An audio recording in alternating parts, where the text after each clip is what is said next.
Hi, I'm Matthew Burchette, and this is Curator on the Loose. Today, we're talking about that guy, the FFT, or Full Fuselage Trainer. But I'm not talking about it. We have a special guest. Let's go see who it is.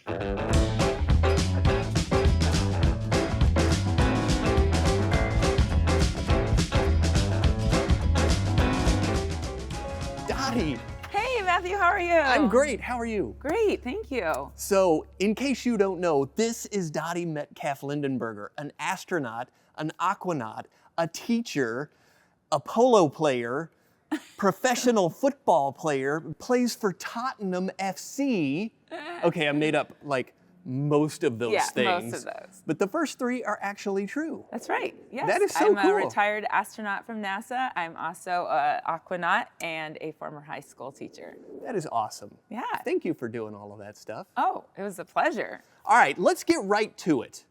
We want to check this FFT out, and we will find out what that means. But where should we start our tour? Well, why don't we start back in the Payload Bay? Ooh, I love it. All right, let's go. Let's go.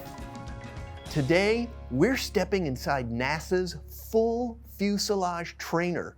It's a wooden mock-up of the Space Shuttle, which every shuttle astronaut trained in for their missions.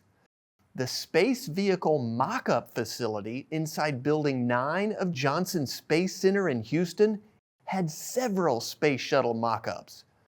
Our trainer is the only one that's the size of a real space shuttle. Let's get some in-depth knowledge from Dottie. She's the expert since she trained on this very model.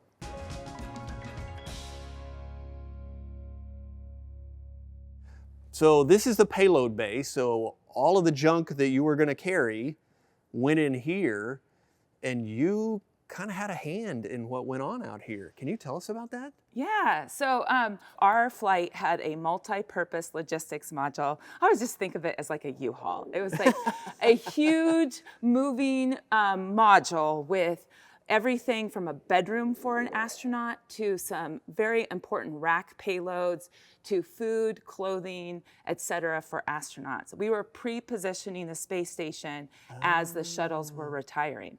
And then we also had an ammonia tank way at the back because that was our primary payload for spacewalks. And so the only people from my crew that were back in this payload bay were our spacewalkers. And you can see those golden handrails that they would use to maneuver down the sides. And so that kept their safety tethers separated as they met in the back where the ammonia tank was housed. Now, when Rick was moving down the side, were the doors open already? Ooh, that's a really good question. Yes, before, when we get to orbit, within a very short period of time, there are crew members that open the payload bay doors. And that's really important because in these payload bay doors, these are our radiators, and Freon flows in little loops through it to help take the heat loads from inside the vehicle or in other parts of the vehicle and carry it through there and cool the vehicle. So from, just like I said, within maybe an hour or two or so of getting to space, these come open. And they will remain open. We'll do a cold soak, which means we turn the radiators to the deep darkness of space, get the vehicle as cold as possible before we close them right before we're going to do our burn that's going to then bring us back to Earth. So those are the radiators. And that also brings to mind another thing that opens up very shortly with those same radiators is the KU band antenna. And that antenna looks like a saucer, but it really is for communications and specifically high data rate communications. Unfortunately, on our flight, it didn't end up working, which caused us to have to do some pretty significant workarounds. And we couldn't send or receive any video or pictures or any documents until we docked to the space station. Whoa. And I was starting to talk about our robotic arm, but on flight day 2, I was a robotic arm operator. And this Canadian robotic arm, we use for grappling a longer extension and then checking out our vehicle. And we did this after we lost Columbia to make sure we understood had anything damaged the wing leading edge of the shuttle and any of the tiles. So we did this 5+ hour rotation of us. There were about 4 or 5 of us that were robotic arm operators to make sure that our shuttle is safe. And in addition, what we don't see in here anymore, but astronauts will practice how to do photography in space because a way that we tell the story of what we've been doing is through photos. We also learn how to operate the arm with the right type of camera settings. And so right now there's just lights in those positions, but there are cameras on the actual vehicle that you use to triangulate and watch clearances for the robotic arm. Wow. It's really cool geometry. It's really cool. Geometry is useful. It is super If you're useful. studying, make sure you do it. That's awesome. Okay, I think we probably need to go into the flight deck. Oh my gosh, I would love that. Okay. Yeah, let's do it. Yeah. I do too. That's gonna be really cool. Exciting. I've been in this thing a couple of times, and it's not easy getting in and out and moving around in there. I mean, it's kind of designed for space. How many people would it take to get the crew in and out? Yes. So, well, first of all, you have to imagine that this is actually on the launch pad is in the vertical. So today we have that hatch open this direction, but that's not really the way we would be crawling in this way. So the hatch does open this direction, but we crawl in and come in right over the toilet. and so it's a little tricky. But anyway, it takes usually about 4 or 5 people because they're helping us get adjusted all of our suit, make sure our parachute, everything is ready in the white room. And before they get us loaded, and they can be loading 1 person on the middeck and 1 person on the flight deck simultaneously. And it usually takes 2 people to get those folks loaded. So that's 4 right there. Right. And then usually someone out in the white room with you as you're waiting, and they're helping you, like I said, get suited up. And then there's usually an astronaut that's the Cape Crusader. So there's a small team out there getting ready to load us into the vehicle. Wow. Yeah, and then they will, of course, leave before we get underway for our launch. That's crazy. It's not like getting in a Jeep. All right, let's go. No, this is not. Okay, so we'll this is crawl going to be on awesome. All right. Oh, I'm too old for this.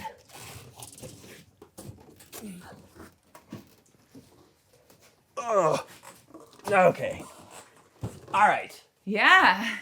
So Where are we? We are on the middeck. Middeck. Yes. So there's just a whole lot of there's not a lot of switches and dials, but a whole lot of these little containers. What's going on? Yeah, so these are lockers, and they contain everything from our clothing, our food, to some payloads, and then also personal items as well. Which reminds me, one of the most important things that happens right when we get to space is getting out of our big orange launch and entry suits and getting all those chairs out of the way. We don't need them in space. We need space in space. You need space in space. And so we fold up the chairs. There's a whole choreography, usually conducted by 2 middeck crew members, because we have to be very organized. In several days, we're going to need to pull all this stuff out and be able to set it up. And believe me, you get a little bit of space brain, and some of us aren't as focused on the details. And so having those crew members that are, and they'll have this whole choreography done. Literally, we would get our suits into bags and make sure, your helmet, you've got both your gloves, your boots, everything is in this bag. And then this brown piece of cloth comes and stretches out along this volume and really just holds that back. But now we're, of course, able in the museum to use this to demonstrate how astronauts sleep in space. So that's kind of like a hammock and a sleeping bag all in one? It can be. I mean, my first day in space, I chose to put it on the ceiling just to say I slept on the ceiling. But I would have done that. Yeah, exactly. I mean, you have to say, you have to, right? Like, how boring does this say you only slept on the floor?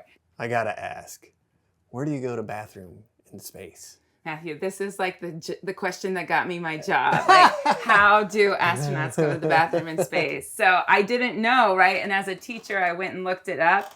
But now I can answer it in a little bit more detail. Ooh. So the shuttle toilet is distinctly different than the space station toilet. We were using the shuttle for short duration trips, and we had plenty of air and water, and so we weren't worried about our resources. But here, so how do astronauts in the space shuttle use the toilet? Well, urine is our primary need, and all astronauts had a funnel, and so they're back here. It says conical filters and urine funnels, and that would have been stored back in here. And we each had a color.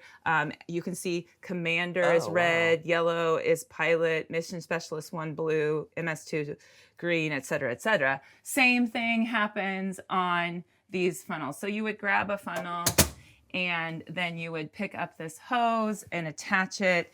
And there's some steps, and actually you have a cue card here. So you would make sure after a while, you have this memorized, but you would make sure you followed the steps of the cue card, and then you would urinate into the hose, and it gets pulled down into a tank that's down under here.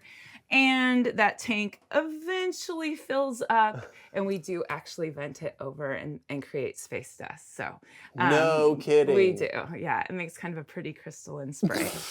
But on the other part for solid waste, obviously that you can sit down on there. These come down so you can really get a good see and seal. That's important. And then again, there's the cue card. And you make sure that you put the switches and everything into the right piece. The biggest piece here is just that the solid waste is going to be trapped by a little trap door that helps to keep any floaties out.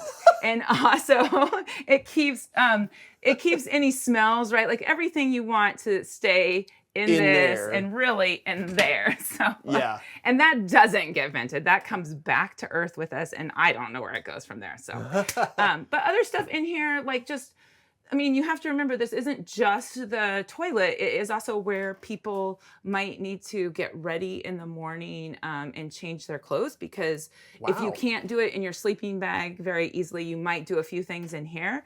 Also, it's like where you stow like a washcloth or things like that. There's a lot of thought that goes into that. That's amazing. Oh, it absolutely is. And that's why I laugh that it's the most common question, but then it's actually a really good launching point into like, if you can't figure out the engineering for that, it's not going to be very fun to fly. Nobody's going to want to go. Yes. Literally. Okay. I think we need to go upstairs. I think we need to go upstairs too. Yeah, absolutely. This is really cool. Cool. So we're going to use the ladder, obviously. Okay. But again, in space, you can just float on up here. I love your term, Superman on up. Yeah. I'm going to try it and see if I can do it. And then, yeah, always careful. Okay. I cannot Superman. All right, stupid gravity.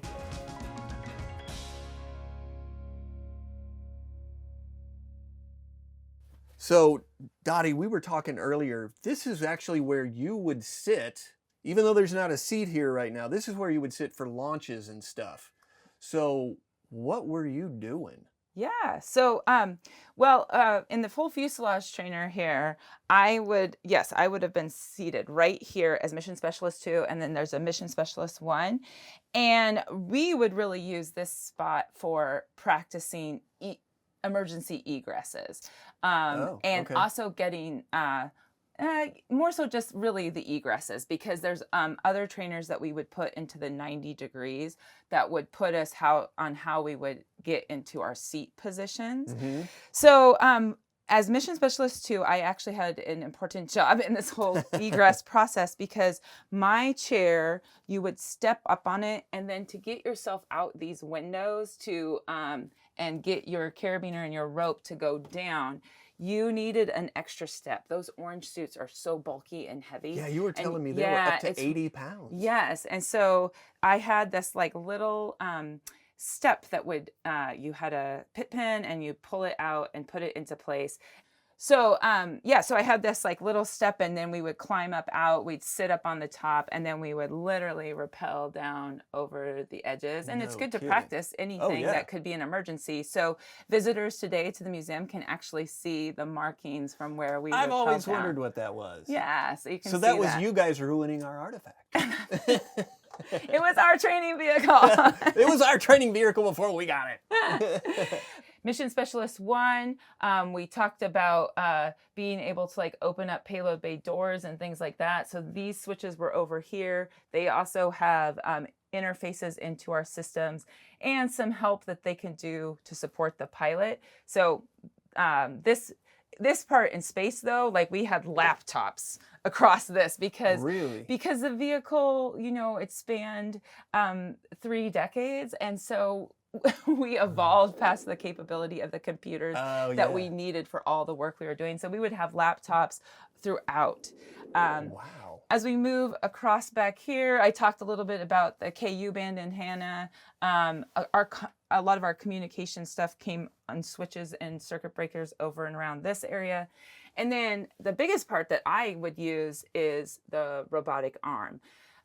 In this trainer, we're just mostly looking at the volume that it took up. But I talked about setting up cameras. I mean, you have the best view, right? Yeah, this was a great view. And so on flight day 2, I can literally look at the arm and watch it as I was operating it.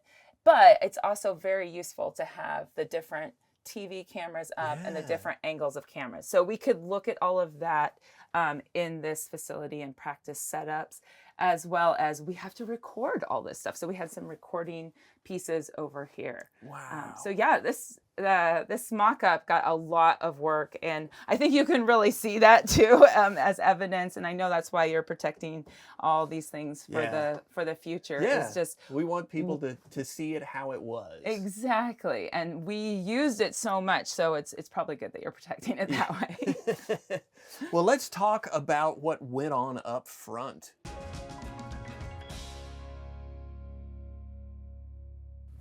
Okay. This is really cool. I have never been up here. Yeah, so you're sitting in the commander seat, so the most, the highest level in the whole shuttle. We better switch. Yeah.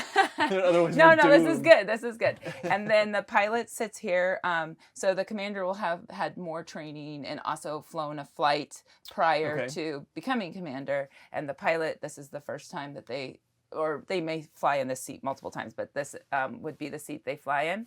So the switches on your side don't take as much time. They're not as time sensitive. If something goes wrong with the life support system, we have time to get to orbit and figure it out. The pilot, on the other hand, has like the most critical switches because the pilot has more time to think about it, since the commander is in charge of where we're going and how we get there. So one of the jobs that we could do as an astronaut while we're not flying is to be a Cape Crusader. And in the days of the shuttle, we Cape Crusaders, throughout the buildup of the flight that was going to launch, would come down to the Cape and do different things. Sometimes we'd check out the spacesuits that were going to be loaded into the airlock. Sometimes we would, look at different payloads or stuff that were being put in that the crew members were going to interface with. But the biggest thing that we did is in the 3 to 4 days prior to launch, we would have a person physically in the vehicle, and we say babysitting the switches, but really we're there making sure that all these switches and circuit breakers that have to be in a very specific configuration for flight remain in that configuration. And it's kind of like a pilot, before they go fly their aircraft and they check out that aircraft, they do their walk around, and then they also do all their checklists. Well, you can't do this whole checklist in the hours before we're going to go fly. It had to have been days out. And so we're essentially the extension of the crew that's going to fly in space. So we take it really seriously about being in here. And as as things are needed, like if the engineers need to have us flip something, we'll flip it. We have a very specific way of talking about putting it into the position and then making sure that it gets back into the position it needs to for ascent. So I really enjoyed. I got to be a Cape Crusader on the last 3 flights, and it was a nice way to say goodbye to the vehicles that were retiring. That's really cool. So let's end up with this question. Do you miss it? Oh, I absolutely do miss it. Yeah, I mean, even just today sharing with you, the training, the people that you worked with, the crews that you flew with, or the crews that you backed up, all of that is very, very special. But also, I'm excited for the future, and this wasn't going to be the vehicle of the future. So it is also okay to say goodbye. But yes, I am nostalgic, so today was a really special day. Well, that's awesome. Thank you so much, Dottie. This has been really fun. And thank you. We appreciate all of you tuning in, and continue to tune in, because you never know what we're going to be up to next. I do, because I'm in the know, but you are in for a really big surprise, I think. And if you've got questions or comments, hit us up on Facebook, YouTube, or even Instagram, because we are on the gram. We're even on the TikTok. See, I'm old. The TikTok. But